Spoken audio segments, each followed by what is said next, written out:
Você é muito bem-vindo a mais uma aula do nosso Encontro com a Palavra, um estudo de toda a Bíblia. Já estamos estudando o livro de Salmos.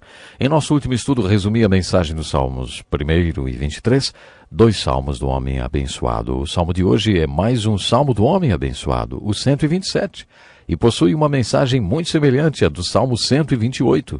Talvez seja por isso que eles estejam em sequência no livro de Salmos. E diz assim: se não for o Senhor o construtor da casa, será inútil trabalhar na construção. Se não é o Senhor que vigia a cidade, será inútil a sentinela montar guarda. Será inútil levantar cedo e dormir tarde, trabalhando arduamente por alimento. O Senhor concede sono àqueles a quem Ele ama. Os filhos são herança do Senhor, uma recompensa que Ele dá. Como flechas nas mãos do guerreiro, são os filhos nascidos na juventude. Como é feliz o homem que tem a sua aljava cheia deles. Não será humilhado quando enfrentar seus inimigos no tribunal. Esse é o único salmo escrito por Salomão. Era de se esperar que o salmo de Salomão falasse de construção, porque ele foi um grande construtor, né?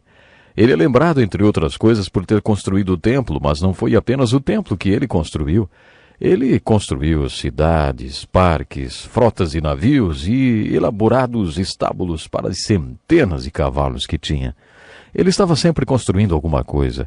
Quando Salomão escreveu este salmo, ele disse: se não for o Senhor o construtor da casa, será inútil trabalhar na construção. Dessa forma, ele nos alerta para a possibilidade de construirmos uma casa em vão, à toa. Parece que Salomão gostava muito dessa palavra em vão. Nesse salmo ele está dizendo que é possível trabalhar e trabalhar duro mesmo, tudo em vão. É possível se preocupar e trabalhar à toa, para nada. É possível trabalhar pelas coisas erradas. Nesse salmo Salomão parece dizer aos pais: não façam o que eu fiz, eu trabalhei muito, construí muito, preocupei-me com muitas coisas, mas tudo à toa. Trabalhei muito em vão, preocupei-me em vão e por coisas que não valeram a pena. Construí coisas erradas. Depois de fazer essa confissão, Salomão começa a falar sobre filhos. Quando lemos esse salmo pela primeira vez, podemos pensar que Salomão mudou de assunto quando disse: os filhos são herança do Senhor, uma recompensa que Ele dá. Você pode perguntar: por que ele está falando de filhos agora? Eu não acho que Salomão tenha mudado de assunto, não. Acho que Salomão está alertando os pais, dizendo: ouçam, eu construí coisas erradas. A coisa mais importante que podemos construir é a vida de nossos filhos. Pode ser que você, como pai ou mãe, esteja tão distraído com outras coisas que está construindo, por exemplo, e pelas quais tem trabalhado e se preocupado, que acabe negligenciando a construção da vida de seus filhos.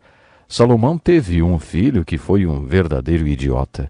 Ele era bobo e acho que é isso que está por trás dessa confissão no Salmo 127. Em Eclesiastes, Salomão declara: desprezei todas as coisas pelas quais eu tanto me esforçava debaixo do sol, pois terei que deixá-las para aquele que me suceder. Ele provavelmente estava se referindo a seu filho, que gastaria todo o seu dinheiro. Talvez Salomão quisesse ter gastado mais tempo na construção da vida de seu filho. Salomão era muito sábio. Ele foi o homem mais sábio do mundo. Apesar disso, talvez tenha sido o maior fracasso que já existiu. Salomão era sábio. Ele disse: como flechas nas mãos do guerreiro, são os filhos nascidos na juventude. A força e a direção de uma flecha dependem do seu arco. O mesmo vale para seus filhos.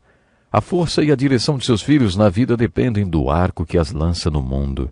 Esse arco é o seu casamento e o seu lar. Os pais estão para os filhos, assim como os arcos estão para as flechas. Que tipo de arco está lançando seus filhos para a vida, hein? Suponhamos que você fosse o inimigo e conhecesse o princípio de que os pais estão para os filhos, assim como o arco para as flechas. O que é que você faria? Se você quisesse prejudicar a estratégia de Deus para impactar o mundo, descrita no Salmo 128, que fala do homem abençoado, da mulher, dos filhos e da unidade familiar que impactam a igreja, a cidade e o mundo, você provavelmente, se fosse o inimigo, iria quebrar a corda desse arco. É isso o que o diabo está fazendo hoje, quebrando tantas famílias e derrubando valores familiares. A sentença-chave do Salmo 127 é a primeira: se não for o Senhor o construtor da casa, será inútil trabalhar na construção. Tem certas coisas que só Deus pode fazer. Você pode ser o conquistador e fazer muitas coisas, mas muitas coisas. Você que é o novo nascimento, por exemplo, esse é um ato da criação de Deus, e só Deus pode fazer isso, o novo nascimento. Isso é muito importante. Você pode desejar de todo o seu coração que seus filhos nasçam de novo. Pode orar por eles dia e noite, mas você não pode fazer com que eles nasçam de novo. Só Deus pode dar nova vida ao coração dos seus filhos. Você não consegue fazer ninguém nascer de novo, nem plantar fé no coração de ninguém. Porque isso é um dom de Deus, a fé é um dom de Deus. É isso que Salomão quer dizer quando afirma: se não for o Senhor o construtor, será inútil trabalhar na construção. Foi isso que eu quis dizer quando compartilhei com vocês os ensinos de Moisés. Eu não sou, mas ele é, e está comigo. Eu não posso, mas ele pode e está comigo. Eu não quero, mas ele quer e está comigo. Eu não fiz, mas ele fez porque estava comigo. No meio da sua aflição, com toda a sua experiência e com seus fracassos, Salomão aprendeu esses princípios de Moisés e saiu dessa situação dando mais valor aos filhos. Ele disse: os filhos são herança do Senhor, uma recompensa que ele dá. Será que é assim que você se sente em relação aos seus filhos? Você se lembra como Ana, Raquel e Sara do Velho Testamento deram valor à maternidade? Elas consideravam um privilégio ser mãe. Estamos matando milhões de crianças hoje porque não temos a mesma convicção que essas mulheres tinham. Não me refiro aos abortos terapêuticos quando a vida da mãe está em risco. Refiro-me aos filhos indesejados que são inconvenientes e intrusos. A cultura hoje é muito humanista e egoísta e fala sobre o direito da mulher escolher o que fazer com o seu corpo. Se ela não quer um filho no seu corpo, ela tem o direito de matá-lo. A questão é: será que alguém tem o direito de matar uma criança indefesa? Os filhos são uma grande bênção de Deus. Como é feliz o homem que tem a sua aljava cheia deles. A aljava era uma bolsa de couro pequena, pendurada de atravessado nos ombros, onde se carregava as flechas. Minha esposa e eu temos 5 filhos, minha aljava está cheia. Sou um homem abençoado. Como é feliz o homem que tem a sua aljava cheia deles. Descobrimos no Novo e no Velho Testamento que Deus instituiu a lei da vida. Deparamos-nos com ela pela primeira vez no livro de Gênesis. Deus gosta de pegar 2 pessoas e torná-las parceiras, que poderão se tornar pai e mãe. Deus deseja que as pessoas tornem-se parceiros e depois se tornem pais. Sabe, é dessa forma que a lei de Deus dá nascimento e direção à família da humanidade. Para que Deus impacte o mundo através da unidade familiar, é necessário que os pais sejam equilibrados. Como vimos no livro de Gênesis, os pais devem ter uma parceria equilibrada para que sejam pais equilibrados. Para serem parceiros equilibrados, eles precisam ser pessoas equilibradas.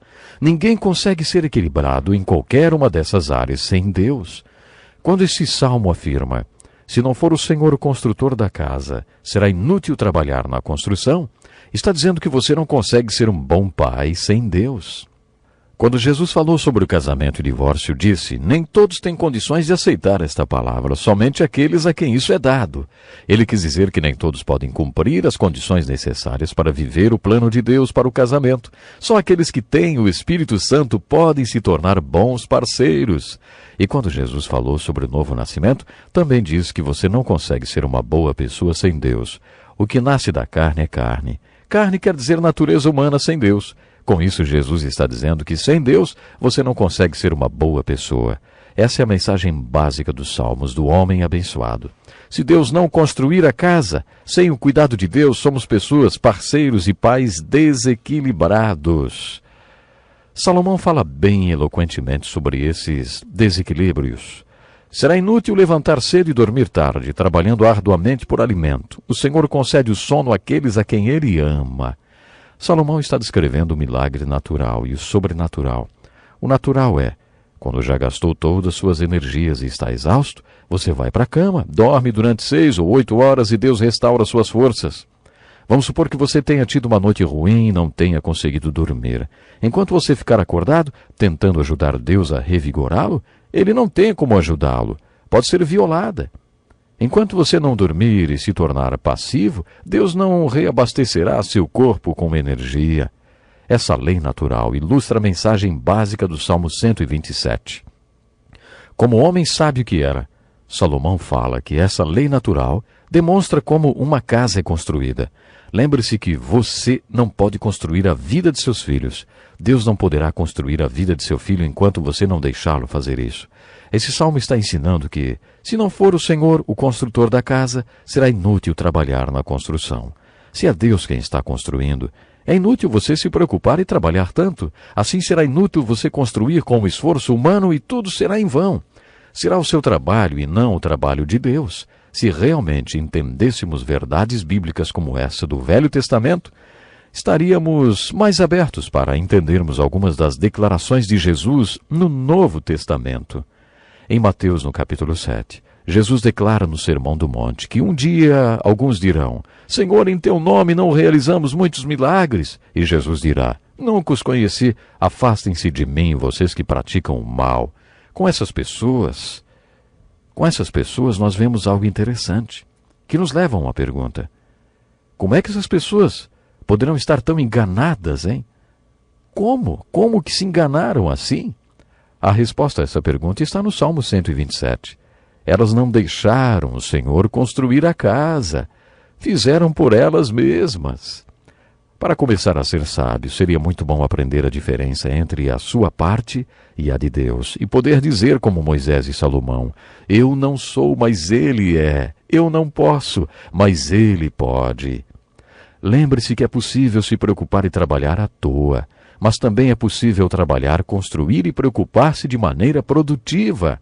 Portanto, renda-se a Deus hoje. E diga: Senhor, construa a minha vida, o meu lar. Estou cansado de tentar fazer isso e não dar certo. O Senhor sozinho pode construir a minha vida. Vem, Senhor, constrói a minha vida. Faça hoje essa oração e eu tenho certeza que Deus tem reservado para você coisas maravilhosas. O nosso tempo terminou, mas espero que você esteja conosco no próximo programa. Até lá então, Deus lhe abençoe. Este é um estudo escrito pelo Dr. Dick Woodward, na voz do pastor Edson Bruno.